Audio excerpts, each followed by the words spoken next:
Good afternoon, colleagues. Firstly, of course, thanks very much to Wayne and Carla and Carolyn and their colleagues for everything that they've done for us here, for getting us to Leiden, and for convening what is turning out to be some very interesting and important exchanges and discussions. I'm incredibly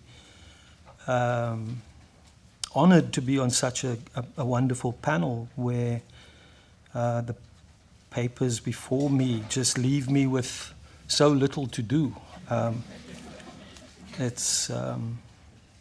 enormously grateful. But for those of you who know my work and who've listened to me a few times, you'd know that I've become quite obsessed with human remains and questions of repatriation, and especially what the implications are of such processes for what we mean by museum. And it's also been important for us to think of the meaning of the return of stolen colonial bodies alongside other processes of settling the dead of apartheid in South Africa in the wake of the Truth and Reconciliation Commission. And this is work that I'm very pleased to say is happening at our university, where we are concerned about finding the appropriate ways of thinking about the dead, not just in relation to what the deaths are of the nation and how new nations come to think of themselves in relation to the dead and what categories of the dead, but how to think of the dead body as body. Many of my colleagues here will also know that in the last year or two, like Wayne, I've also been doing a little bit of Ethnographic Museum conference tourism in Germany, elsewhere in Europe. But I did take some time out to spend almost a year living in Germany. And okay, it might have been what Larissa and her colleagues in Berlin might call quick and dirty, but I think it's given me enough time to think about processes in European museums and in Europe as a temporary insider, and trying to think about what the conditions are, what the disciplinary configurations have been, what the challenges are in the academy and in the museum that underlie some of the debates about decolonization. And let me tell you, in this time of the debates over the Humboldt Forum, with the development of global South studies centers in different places, these are the conditions that we actually discover to exist, a veritable museum of the university of the 19th century, of 19th century disciplines, almost frozen in time in the German university system, that is almost unshakable as it tries to engage debates on how to decolonize. That has been extremely instructive to think about, because one of the tasks that we have, that we often overlook, and it's been present in some of our discussions today, is how do we think about what we call the West? Because we think of it in quite an undifferentiated way, as if all these societies in the so-called West exactly match each other, and that they're all the same, and that they have the same cultural histories, and that they are made philosophically in the same ways. And this is something that we need to unpack and something that we need to disentangle and to think about how different conditions have obtained in different societies.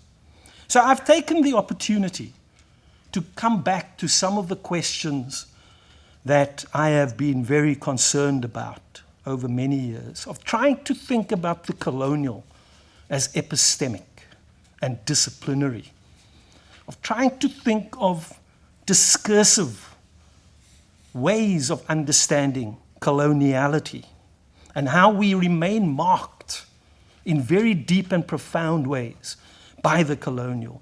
And this comes out of work that colleagues and I have done around what we called the South African Empire, but understanding how colonialism is often not a single history, but that you get marked by multiple colonialities. You get marked by colonialisms that give me this Creole tongue that enables me to speak a certain form of Dutch. And that it's a coloniality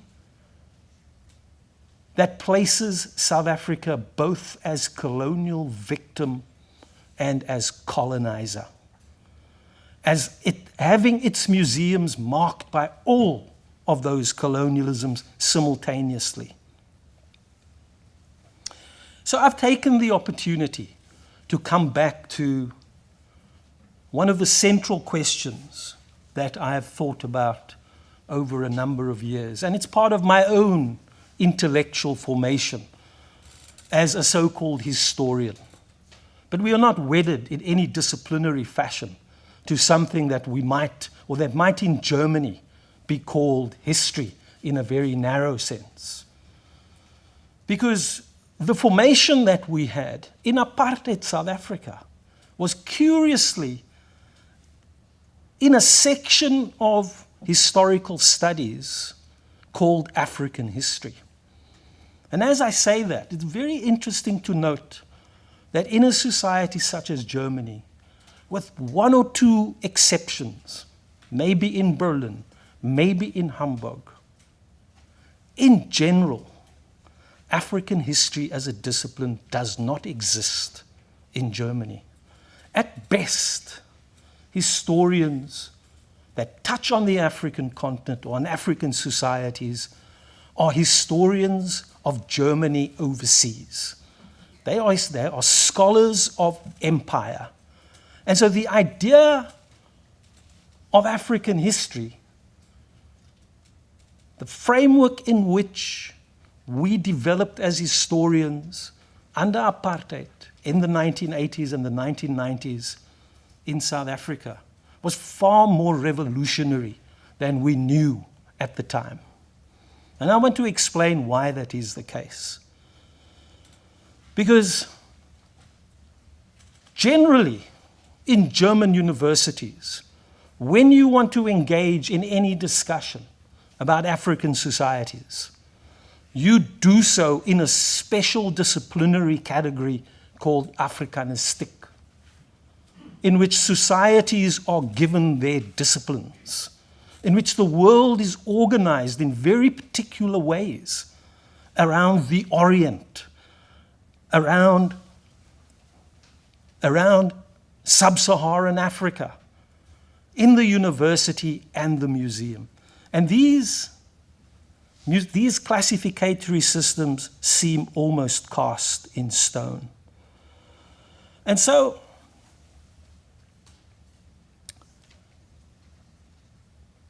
of course, the subfield of African history emerged as part of anti-colonial struggles, emerged as part of the claims that societies made for independence and to being able to being historical. And this academic discipline, this sub-discipline of African history, of course, emerged as a critique of and in relation to anthropology. And you will know that anthropology, as that original discipline of colonialism, has had to remake itself in all kinds of ways and has emerged as probably the most self-reflexive disciplinary space in many parts of the world. But we live with multiple anthropologies in the university and the museum. And as African historians, as much as we developed as a critique of anthropology, we also are, in some ways, anthropologists ourselves. But this idea of being historical without a written archive, of doing history on the basis of non-written sources, was quite revolutionary, because you became a new person and you became a new society through the claim on history. It is history that inaugurates not just the new nation, but the new society and the new person. And so it was very interesting when Tony mentioned 2 nights ago that in Australia, they don't have ethnographic museums. He couldn't think of a museum that would call itself an ethnographic museum, which raises the question why it is on the African continent that we have a crisis of the ethnographic museum, and what it means. What is the position of the ethnographic museum in making new societies and making new persons? And so those of you who know the things that I talk about, you would know that the Ethnographic Museum posed a very particular kind of challenge for democratizing South Africa. With the idea of making new persons in a democratic society that developed on the basis of the critique of race, and that developed on the basis of the critique of tribe, had to come to terms with its ethnographic museum. And so, as you will know, in the main national museum in South Africa, in Iziko Museums in Cape Town, you will know that the old classificatory division between cultural history and anthropology has been done away with in formal terms. And so the everyday work of collections management and of thinking about the meaning of the artifact and its relationship with society occurs in that struggle of thinking about the aftermath of anthropology, of thinking about the person and the artifact outside of the terms of conquest. Because in many ways, the space of anthropology on the African continent is the space of conquest. And so,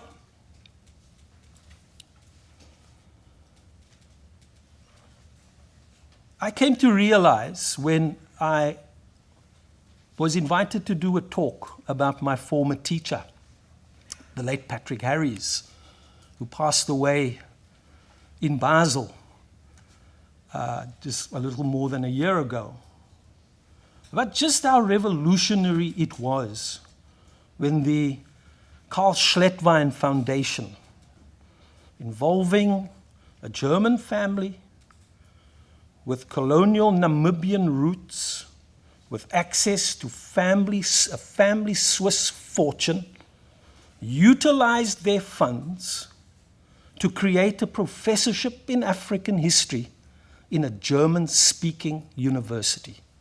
Just how revolutionary a move that was in locating a professor of African history in a department of history in the German-speaking world.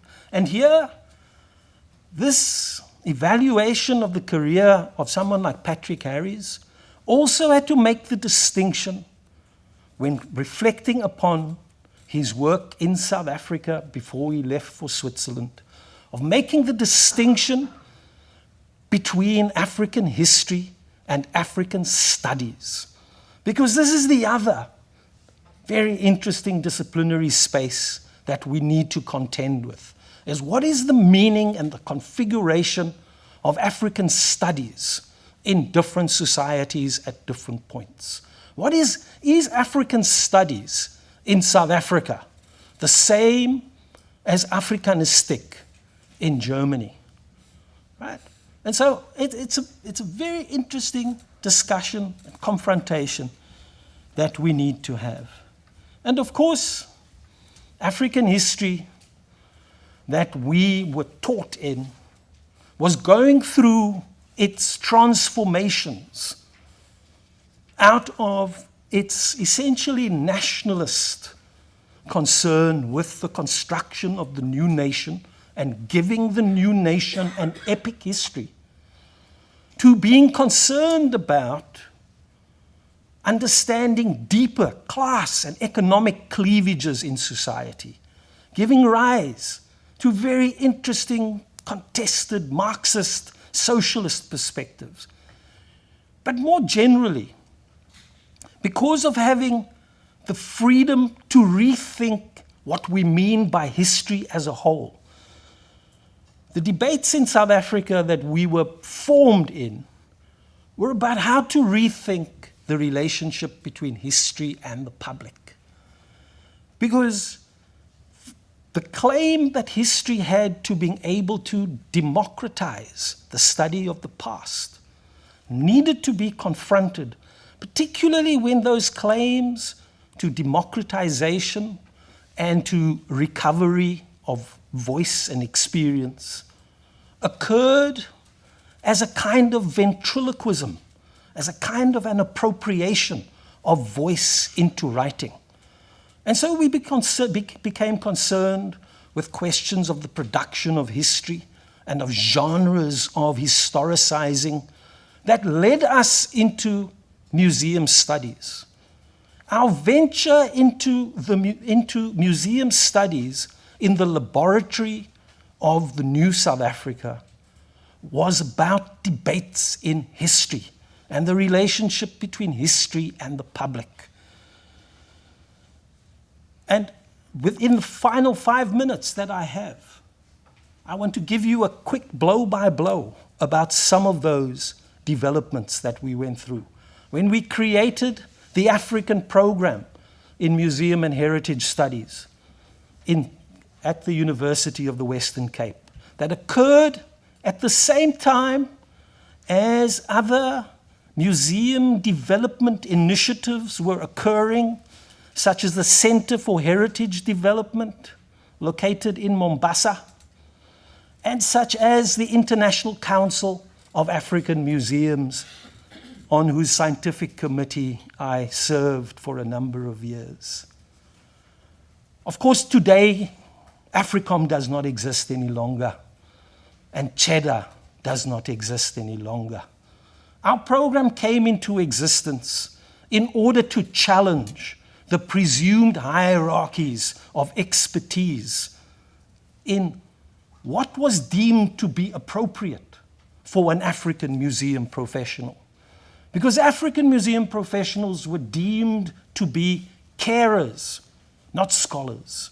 Because expertise and theorizing was regarded as appropriately happening in Europe. And our program deliberately set out to challenge that model and to claim the space of theory, to claim the space of developing the African museum professional as a scholar and as an intellectual.